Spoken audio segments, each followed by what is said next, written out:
Welcome to Marketing Mistakes and How to Avoid Them.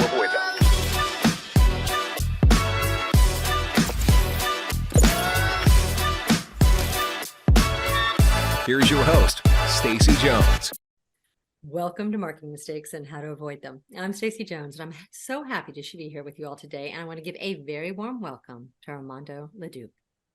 Armando is the founder and CEO of Leduc Entertainment, a full-service social media marketing agency that excels in helping businesses generate leads, add clients, and increase revenue. With over 2 decades of experience in the television and film industry, Armando is an expert in creating captivating content that sets businesses apart as industry leaders. Beyond his entrepreneurship, he brings a wealth of experience from the theater world, earning him critical acclaim, prestigious awards, and well-deserved recognition for his remarkable contributions to both the stage and screen. Armando's success stories are a testament to his skills and innovative strategies. He's transformed businesses, helping them grow from $150,000 a year to $600,000 in just 6 months, while also propelling startups from zero to a remarkable $100,000 per month in just 9 months. His unique approach and creativity have earned him well recognition as an award-winning entertainer and filmmaker. Today, Armando and I are going to be chatting about social media strategies to take for driving profitable growth and improving customer experiences. We'll learn what works from Armando's perspective, what should be avoided, and how some businesses and individuals just miss the mark. Armando, welcome. So happy to have you here today. Thanks for having me. I'm happy to be here. Yes. And so I talked about you have a theater background, a film, TV, all this. What got you to here today? How are you now the social media guru helping brands? So I have a chemical imbalance, I believe. My wife would say so. I don't know, it's just how my brain works. I've got a lot of things going on. Good thing is that I've been able to surround myself with people that can implement all of the visions that I have in my head. And I think that that's what's been the secret to my success. And so what made you decide to get into social media marketing from all the different things that you've done? I mean, obviously, content creation has been a key core to who you are and what you've done, but how did that parlay over? So I got involved with a friend of mine from high school. He had he has a personal injury firm in Atlanta called Bader Scott, super successful, right? 8-figure firm. And during COVID, he wanted to get into consulting. And so he started a company called 8-Figure Firm, where he was teaching other attorneys how to scale their businesses to 8 figures. And so I just kind of, he called me, said, "Hey, I want you to come out and I want you to shoot some content for my business," but a lot of it. And at the time I had only done like maybe one-offs, like commercials and things like that, but I hadn't really thought about like a volume of content, creating. And so I learned, failed a lot, got overwhelmed. And, but in that process, learned how to like really crank out a volume of content for companies, like anywhere from like 50 to 100 pieces of content a month, for one client. And we just saw how this approach was just growing businesses, like 10x, like fast. I mean, we saw this nonprofit attorney go from $700K a year to 2.4 million in 6 months, right? Using some of these strategies. And I was like, man, this is success leaves clues, right? And Lewis was like, "Hey, you can also have $1 million business." And I said, "How?" And he said, "Well, you can pay me $2,500 a month and I can teach you." And so I was like, That's how he has $1 million business. That's right. And that's how he has $1 million business. Yeah. But it was obviously more than I was paying for my house at the time. And it was just one of those scary things that I think every entrepreneur needs to do is to step out of their comfort zone in order to grow. And I did. I made some like financial just risks, and they paid off, thank God. And I learned how to scale my business with content marketing. And I'll tell you, when we became a product of our own company, that's when things really started to work for us. And we made sure that we were posting every day across all platforms, building authority, credibility, trust. What do you mean by that when you became a product of your own company? So we took on Leduc Entertainment as a client, where we were, treated us as a business, right? We shot every month, we batch created the content. And so everything that we do is what we sell to our clients, which is great. You know, as a marketing company, I think marketing companies don't necessarily walk the walk. They tell you what you need to be doing with your business. And if you ask them, oh, well, are these things that you're doing for your business? And they're like, well, no, not really, because and then the excuses start, right? And I go, well, I didn't want to do that, right? I wanted to be able to sell from conviction. I wanted to be able to sell from our own experience. And we saw how we went from like $69,000 a year in revenue. And this was consistent since 2012, right? Like anywhere from like 40 to 50K a year in revenue to our highest year was like 70K.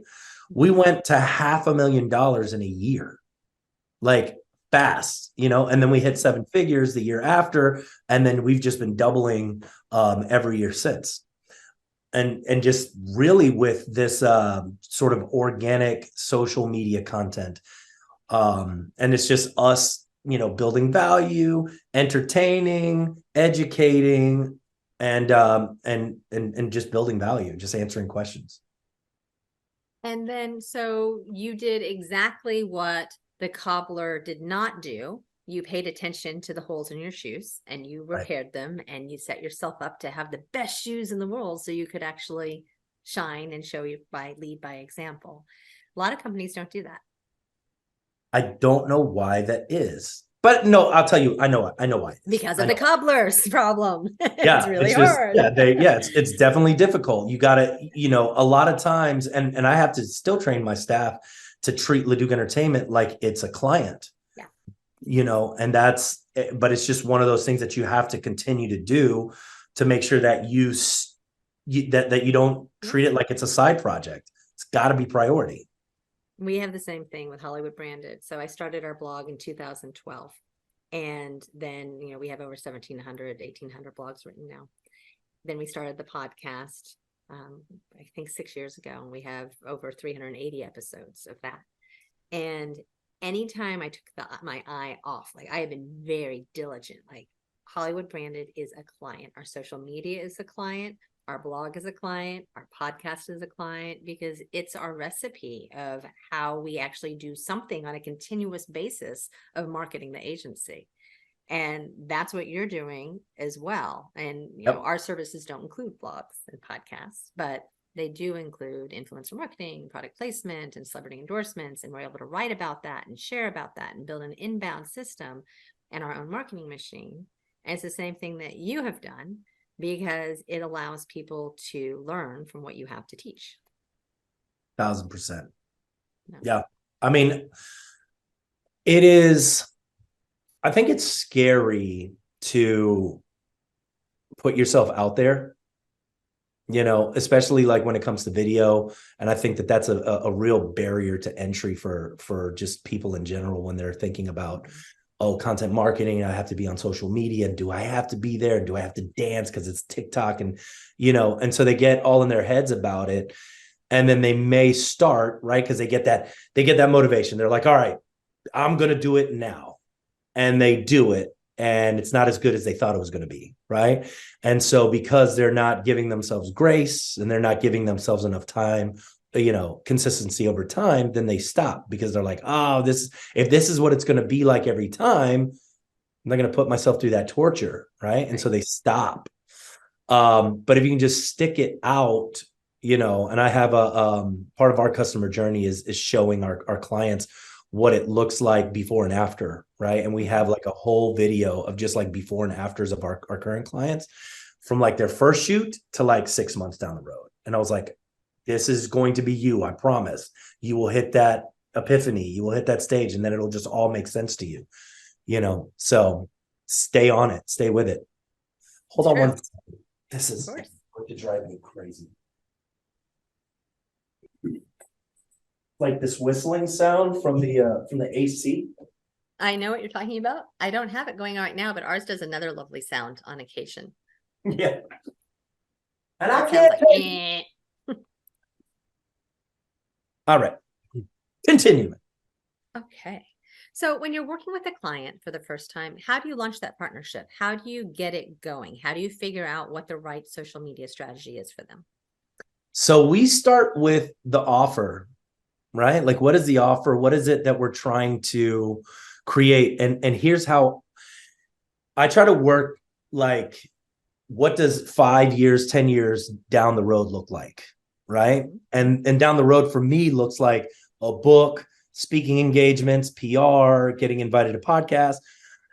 For me, right? Like, that's what I think everybody should work towards. Not everybody's going to get there, but at least if we're working towards that, then we're on the right track. So I go, okay, what is the book? If you were going to write the book on something, what would it be? And so we'll start with that, and then we'll go, okay, if we're writing this book, then these are sort of the table of contents. These are your content pillars for what you're trying to create. Because guess what? After the end of 6 months or a year, you can take all of this content, and I've done this for clients, take all of the content, send it to a writer, and the writer can write a book for you, based on all of your content. So now what we do is, from the very, very beginning, we go, okay, what's the brand? What's the offer? What's the book? What is the keynote? What's the online course?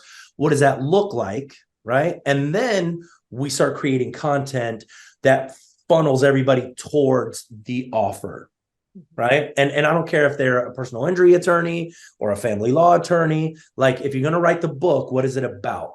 Right. And it's because none of these ideas are necessarily original anymore. It's just what makes them different is the person's lens, right? It's a person's experience. And that's what we're trying to capture. So that's the first step, is like, let's see the world through that person's lens. What's their perspective? What's their opinion? And when they're creating content, it should always be through that lens, right? To stay consistent. So that's first step. And what's the second step? Second step is execution and consistency. It's just setting it up and, like, understanding that every month it's the same. Don't worry about it. They say it takes 17 touches for a prospect to become a client. So you got to hit them with the same information, and they go, Armando, didn't we just cover this last month? And be like, yeah, we're going to cover it again, just this way, or say it, this way, or say it in this environment, because you might be living it 24/7, but somebody that is consuming the content may only get it for 3 seconds. Right. They're just dipping in, dipping out, and you're not top of mind for them. So when you're sitting here going, oh my God, we just say the same thing over and over and over again, as long as it looks different and it's written a little differently and it's still getting the same message, and you're not just simply posting the exact same social content over and over and over and over again, you have a system in place. Yep. And you just got to work the system. Implementation is tied to growth in your business. So what are some of the things that you see people do wrong with social media? I think people ask a lot. Like, I think there's a lot of call to action and not enough value build, or just posting to post some infographics or whatever. It's just like, what's the point? There's no engagement on this post. Sure, you're posting, but why? Like, it's almost counterintuitive. Is like, just don't worry about it at that point. If you're not building value, if you're not educating, if you're not showing yourself as the authority, then, in my opinion, what's the point of posting? Like, then don't do it. So I would say that those are some of the big mistakes that I see.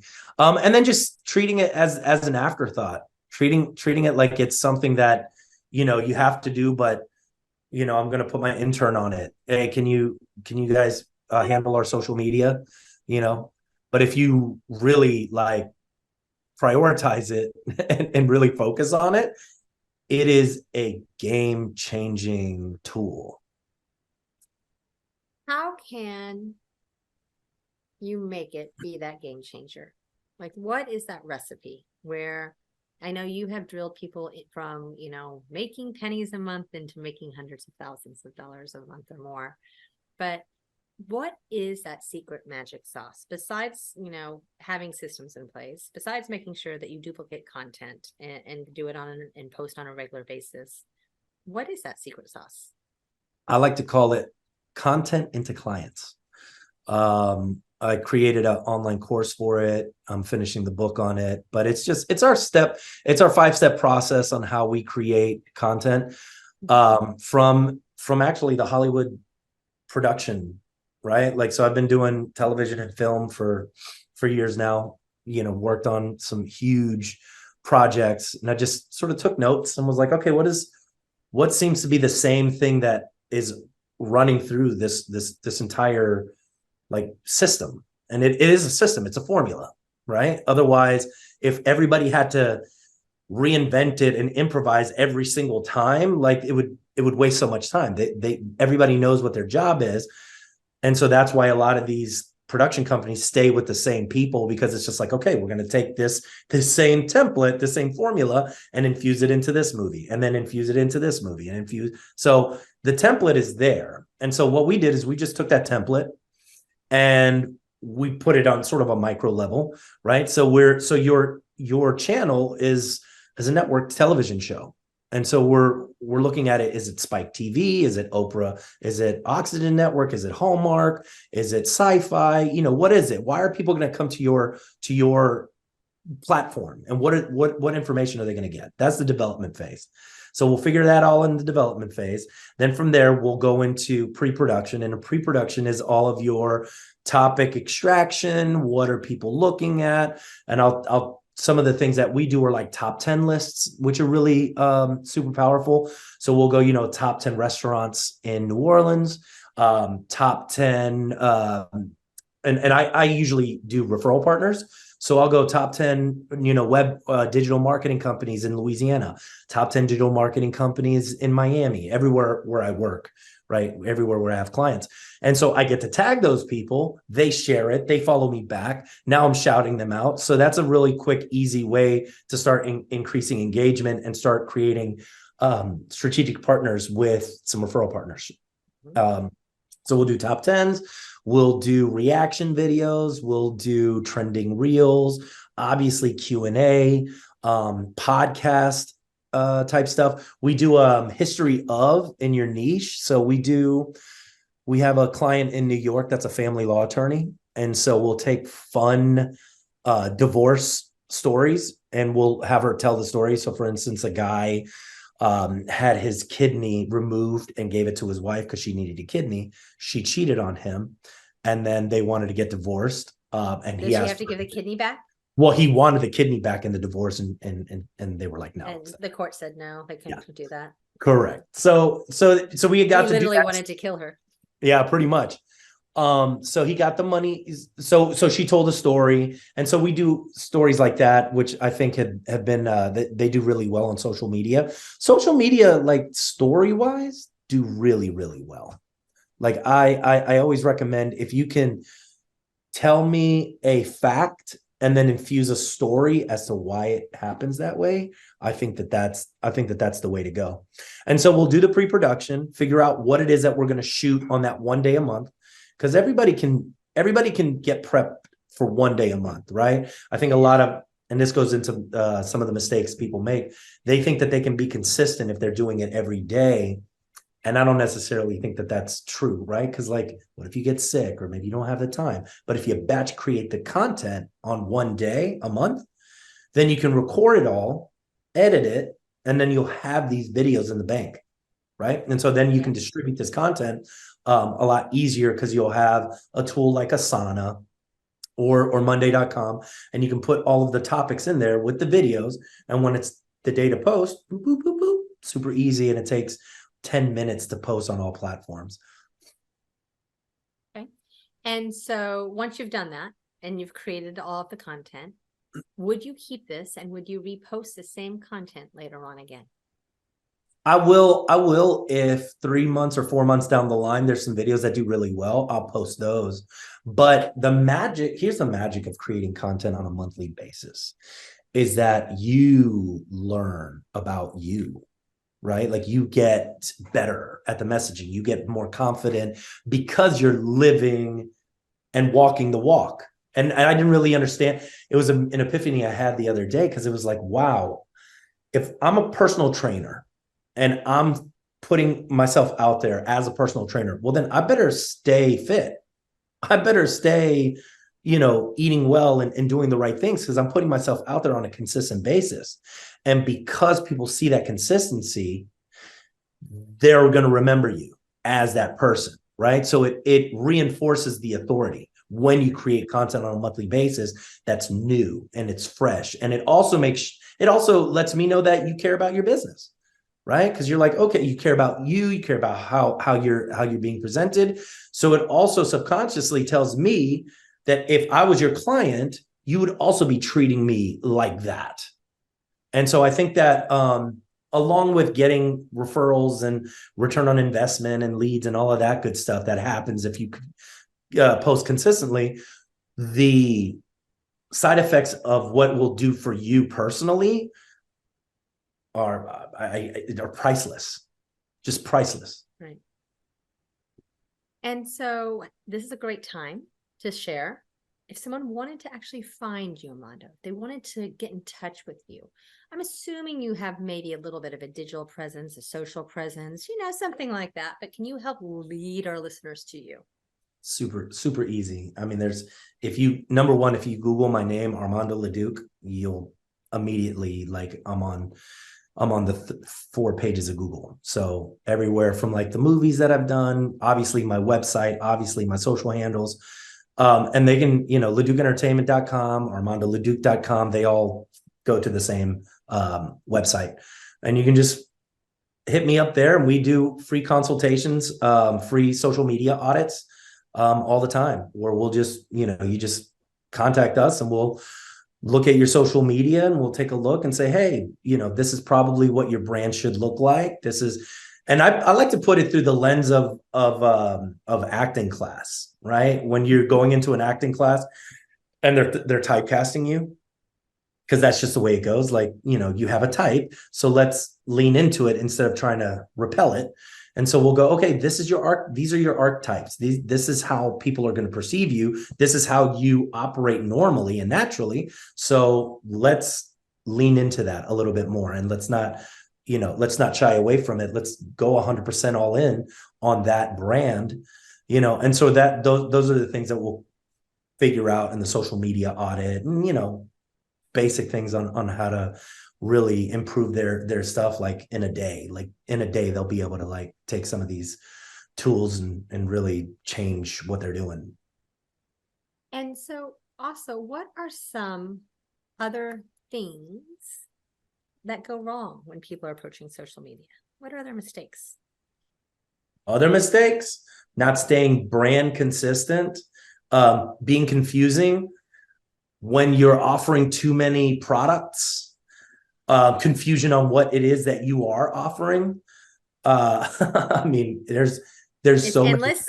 There's so many mistakes. There's so many mistakes. I mean, I would say one of the biggest things is just not getting started.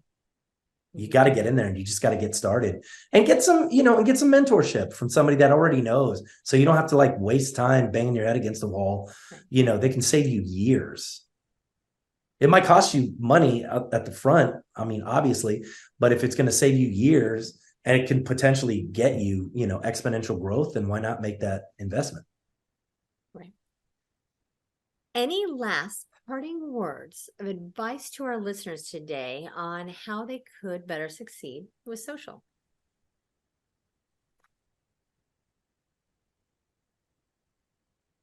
I'll tell you what I heard in a public speaking seminar, and the public speaker was talking to other public speakers, and he said, don't allow your hangups and your imposter syndrome to prevent you from telling your story and your message, because people are going to receive it from you in a way that they're not going to receive it from somebody else. So me and you can have the same exact words, and perform it.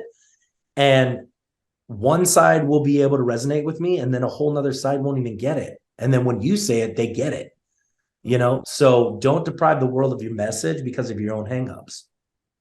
And that's an easy thing to have happen. I mean, I don't think I've met many entrepreneurs or successful business individuals, actors aside, but I think actors even themselves have this, where imposter syndrome is a real thing. It hits everyone, and it's just part of being human in general, I think. And it's easy to not think that your message is valid. It's not that you actually are better than the other people around you.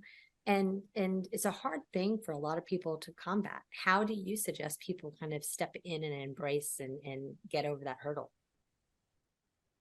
If you've never taken an improv class, I highly recommend taking an improv class. It will make you fearless, because once you get past yourself and you focus on the message and you focus on how you're helping rather than what is it, oh, it's about me. It's not really. Like, nobody cares that much. They're more focused on your messaging, and improv will just beat it out of you. Like improv, like you will fail at improv, and in that process of failing, you'll become irreverent.